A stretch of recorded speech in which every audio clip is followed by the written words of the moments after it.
किसी भी राष्ट्र के निर्माण में उस राष्ट्र के शिक्षकों की, उस राष्ट्र के शिक्षा पद्धति की एक बड़ा भूमिका होता है, एक बड़ा योगदान होता है।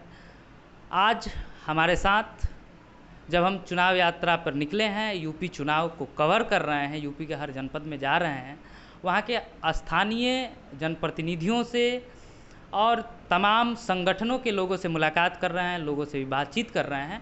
इस दरमियान हम यूनाइटेड टीचर एसोसिएशन यहाँ पर है, उसके जिला अध्यक्ष आशुतोष कुमार जी से हमारी मुलाकात हुई। फिर उनसे बातचीत के दौरान पता चला कि वो लोग पेंशन को लेकर, जो शिक्षकों की पेंशन है, 2004 में जो पेंशन व्यवस्था ख़त्म हुई तो शिक्षकों की भी पेंशन को ख़त्म कर दिया गया, तो उसको लेकर संघर्षरत हैं। लगातार जो है राज्य सरकार को, केंद्र सरकार से उन लोग का मांग है कि पेंशन को पुनः लागू किया जाए, शिक्षकों को पेंशन दिया जाए, ताकि जब वृद्धावस्था में रिटायरमेंट के बाद शिक्षकों को उनके जीवन के लिए, उनके जीवन जीने के लिए एक आधार रहे।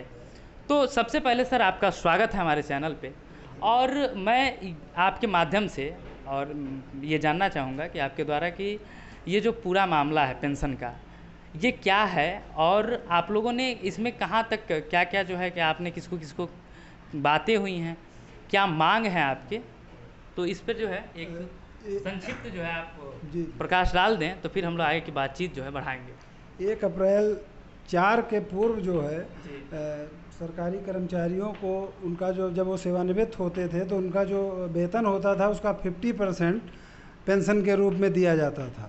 और 1 अप्रैल 4 के बाद जो है, यही भाजपा की सरकार थी केंद्र में, और उन्होंने केंद्र में इस व्यवस्था को ख़त्म करके एक नई पेंशन नीति लागू की।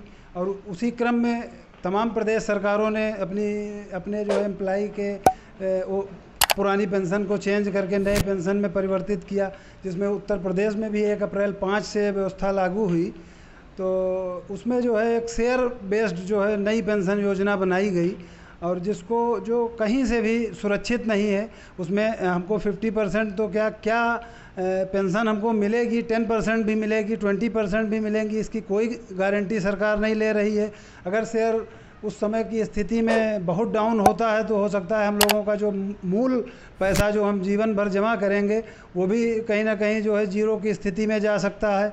तो इसको लेके कहीं ना कहीं शिक्षकों में, कर्मचारियों में, प्रदेश के और बल्कि पूरे देश के एक जो है चिंता का माहौल है अपने बुढ़ापे को लेकर। पेंशन, पुरानी पेंशन हम लोगों के लिए बुढ़ापे की लाठी कही जाती है। तो हम लोग ये लगातार मांग कर रहे हैं अपने संगठन के माध्यम से। कई धरना प्रदर्शन हम लोग दिल्ली तक, लखनऊ, दिल्ली तक कर चुके हैं। इसके अलावा अपने संगठन के माध्यम से जनप्रतिनिधियों को, सत्ता पक्ष के, विपक्ष के, माननीय विधानसभा, विधान परिषद और लोकसभा सांसद जी को भी अपने क्षेत्र के पत्र दे चुके हैं कि इस मुद्दे को जो है प्रमुख मुद्दा बनाया जाए, और अपने मतलब जब भी सत्र चले तो इस पे जो है बातचीत हो और हम लोगों को पुरानी पेंशन मिले।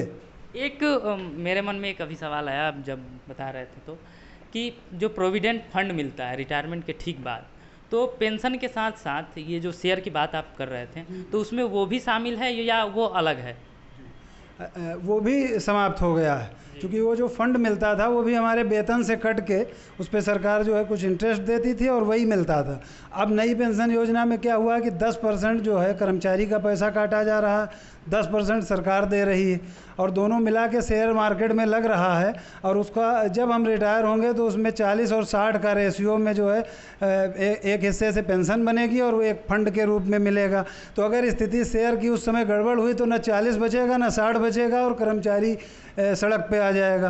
और यही चिंता कहीं ना कहीं हम लोगों के लिए एक तनाव का माहौल पैदा कर रही है, जिसको लेके सारा कर्मचारी शिक्षक जो है आंदोलनरत भी है, और एक तनाव की स्थिति में अपना कार्य जैसा करना चाहिए, कहीं ना कहीं एक ज़बरदस्त कुंठा हम लोगों के अंदर, हताशा हम लोगों के अंदर व्याप्त है। इसमें कहाँ तक प्रोग्रेस कोई, जैसे आप बता रहे हैं कि आप लोग लगातार तमाम जनप्रतिनिधियों से मिलते हैं, अपनी मांग रखते हैं कि सरकार इस पर जो है कोई कदम उठाए, तो सरकार के तरफ से कोई पॉजिटिव, सकारात्मक रिपोर्ट, कोई पहल आपको दिख रही है, या फिर जो चीज़ें पहले थी वही यथावत हैं? पिछले 5 सालों में कुछ बदला है कि नहीं? नहीं, हमारी जो मांगें चल रही हैं, जो धरने चल रहे हैं, ऐसा नहीं है, उसकी सूचना सरकार तक पहुंच रही है विभिन्न माध्यमों से, जिसमें आप भी एक मीडिया भी एक सशक्त माध्यम है हमारा। तो उसके तहत जो है कहीं ना कहीं इन्होंने नई पेंशन योजना में कई बदलाव किए हैं। जैसे आज की डेट में यदि हमारा कोई साथी एनपीएस वाला साथी उसके साथ कोई दुर्घटना होती है और वो उसका निधन हो जाता है, तो उसके आश्रित को पुरानी पेंशन योजना का लाभ मिलता है। ये जब नई पेंशन योजना आई थी तब ये लागू नहीं था, तो उसमें कहीं ना कहीं सरकार पे कुछ दबाव मान रही है या संगठनों की मांग पे कुछ विचार कर रही, तो थोड़ा थोड़ा सा सुधार की तरफ बढ़ रहे हैं। जैसे पहले 10% कर्मचारी का कट रहा था, सरकार 10% दे रही थी, अब इन्होंने क्या किया है, सरकार अब 14% दे रही है। तो थोड़े थोड़े सुधार इन्होंने समय पे किया है और हम लोगों को उम्मीद है, हम लोगों ने ही चुनकर भेजा है, अपने जनप्रतिनिधियों के माध्यम से सरकार बनी है, तो हम लोगों को उम्मीद है कि ज़रूर ये सकारात्मक फैसला हम लोगों को हित में लेंगे। बल्कि अभी अभी नए वित्त राज्य मंत्री हमारे प्रदेश से ही बने हैं, माननीय पंकज चौधरी जी, उनका एक पेपर में बयान भी आया है कि सरकार जो है पुरानी पेंशन पर विचार कर रही है। तो कहीं ना कहीं ऐसी इस खबर को हम सुखद खबर मानते हुए ये ईश्वर से, सरकार से प्रार्थना कर रहे हैं कि अगर ऐसा कुछ माइंड में सरकार के चल रहा है तो इस पर तत्काल निर्णय ले और सभी अपने शिक्षक कर्मचारियों के हित का ये फैसला तत्काल लागू करे। इसके अलावा और क्या क्या मांगे हैं? कुछ जो इस तरह की कोई विशेष, जैसे बातचीत हो रही थी तो आपने कहा कि स्वास्थ्य को लेकर भी जो है बीमा वगैरह में आप लोगों को कुछ खास नहीं मिलता है, और भी जो है कुछ इस तरह की चीज़ें हैं जिन पर जो है जिनको आप पहुंचाना चाहते हैं ताकि जनप्रतिनिधियों तक, सरकार तक हमारे माध्यम से वो बातें पहुँचें। देखिए, अब हमारे प्रदेश में राज्य कर्मचारियों को चिकित्सा सुविधा दी गई है, उनको उनके पूरे परिवार को पूरी निःशुल्क चिकित्सा सुविधा है। तो शिक्षक भी जो है राज्य सरकार का एम्प्लॉई है, उसको राज्य कर्मचारी का दर्जा नहीं प्राप्त है, सरकार की तरफ से कोई टेक्निकल मामला है। लेकिन हम लोगों की मांग है, जब हम आपका पूरा सरकार के ही हमारी जो है वेतन देती है, सरकार ही हमारी नियुक्ति करती है, हम आपके अंडर में ही कार्य करते हैं, तो हमको भी राज्य कर्मचारी का दर्जा देते हुए कहीं ना कहीं हमको ये चिकित्सा सुविधा, जो आप जान रहे हैं कि एक वेतनभोगी 40,000, 50,000, 60,000 वेतन पाने वाला अगर किसी उसके परिवार का कोई सदस्य या वो स्वयं कोई किसी बड़ी बीमारी से ग्रसित हो गया, तो आज की समय में उसकी ये स्थिति नहीं है कि वो अपने घर का खर्चा भी उठा सके और अपने इलाज का खर्चा भी उठा सके। तो यदि सरकार हम शिक्षकों को भी जो है इस तरीके का चिकित्सा सुविधा जो है उपलब्ध कराए, ये हम लोगों की एक बड़ी मांग है। पुरानी पेंशन और चिकित्सा सुविधा, ये दोनों बड़ी मांग हैं और इनको हम लोग उम्मीद करते हैं कि इस समय चुनाव का समय है और माननीय मुख्यमंत्री जी को आपके माध्यम से उनसे अनुरोध करते हैं कि इन दो मांगों पर तत्काल विचार किया जाए और शिक्षकों के हित में इसको तत्काल लागू किया जाए। सर, इन तमाम चीज़ों से इतर अभी नई शिक्षा नीति आई है, सरकार धीरे धीरे जो है लागू भी कर रही है उसको। अभी आपके यहाँ उत्तर प्रदेश में आंगनबाड़ी सेविकाओं को प्रशिक्षण भी दिया गया है और सरकार कह रही है कि 2022 तक हम जो प्री स्कूलिंग की बात है पूर्व शिक्षा की, उसको हम धरातल पर, ज़मीनी स्तर पर उतार देंगे, लागू कर देंगे। तो ये जो नई शिक्षा नीति है, इसको लेकर के आप लोग जो है कितने आश्वस्त हैं, किस रूप में इसको देखते हैं इस पूरे जो है नीति को? और क्योंकि 86 के बाद एक बड़ा बदलाव है ये, ठीक है, तो इस हिसाब से इस चीज़ से बहुत सारी चीज़ें, पुरानी चीज़ें बदलेंगी, कुछ नई चीज़ें होंगी, कई चुनौतियाँ होंगी आप लोगों के सामने, कई चीज़ें आप लोगों को सीखनी होंगी। तो इन पूरी प्रक्रिया को आप किस रूप में देखते हैं? देखिए, 86 के बाद आज एक लंबा समय बीत चुका है और इसमें समय समय पे तमाम परिवर्तन होते हैं और आवश्यकता के क्रम में परिवर्तन होते हैं। तो कहीं ना कहीं एक लंबे समय बीतने के बाद सरकार को भी जो व्यवहारिक चीज़ों को ध्यान में रख के एक नई शिक्षा नीति तैयार की गई है, जिसमें पूर्व प्राथमिक शिक्षा को प्राथमिक शिक्षा के साथ जोड़ा गया है। एक नया वो बनाया गया है कि 3 साल पूर्व प्राथमिक शिक्षा स्कूलों में ही दी जाएगी। तो हम इस नई शिक्षा नीति का स्वागत करते हैं और उसमें कई चीज़ें शिक्षकों के हित में भी की गई हैं कि शिक्षकों की समस्याओं को भी जो है हम निपटाएंगे। सरकार की तरफ से उस नीति में व्यवस्था है। हम कई तरह के शिक्षकों को प्रशिक्षण कराएंगे।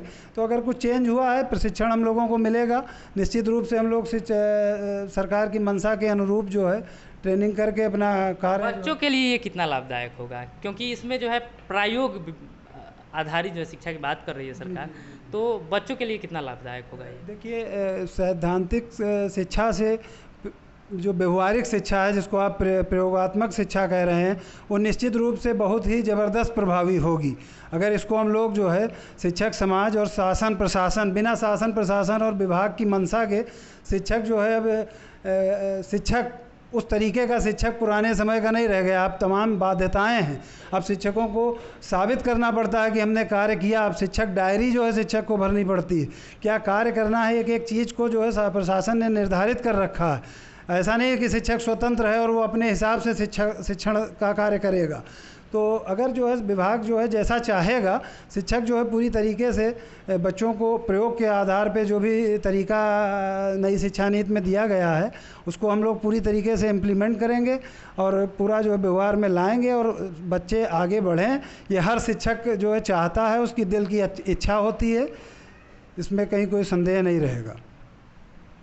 सर से हमने ये जानने की कोशिश की कि क्या है पेंशन की जो इन लोगों की मांग है वो क्या है, आखिर उसमें क्या कमियां हैं, जिसको लेकर लगातार जो है शिक्षक संघ संघर्ष कर रहा है।